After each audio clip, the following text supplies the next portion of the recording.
ఎవరికి లేని ఆదుర్ద కేటీఆర్కి ఎందుకు వస్తుందో ఆత్మపరిశీలన చేసుకోవాల్సిన అవసరం ఉంది. ప్రభుత్వం అంటే పరిపాలించడం తప్ప ప్రజల్ని దోచుకోవడం కాదనే విషయం వాళ్ళకు తెలియని కాకుండా ఇవాళ ఇష్టానుసారంగా మమ్మల్ని అడిగేటోడు ఎవళ్ళే అని చెప్పి చేసిన అవినీతికి అడ్డే లేకుండా పోయిన పరిస్థితి. ఈరోజు వాళ్ళ యొక్క ప్రకటనలు చూస్తుంటే విడ్డూరంగా అనిపిస్తున్నది.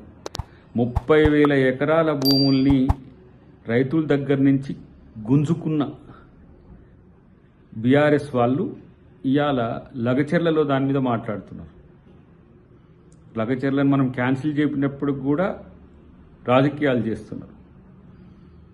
హైదరాబాద్ చుట్టూరా ఉన్న అసైన్ భూములు, శిఖాలు, లావణి పట్టాల భూములకు సంబంధించి, భూదాన్ భూములకు సంబంధించి ఎన్ని వేల కోట్ల రూపాయల భూముల్ని లాక్కున్నారో, గుంజుకున్నారో ఇప్పటికీ ఎవరికి అంతుబట్టని రహస్యం ఉంది. వాటిని అన్నిటిని బయట పెడతాం.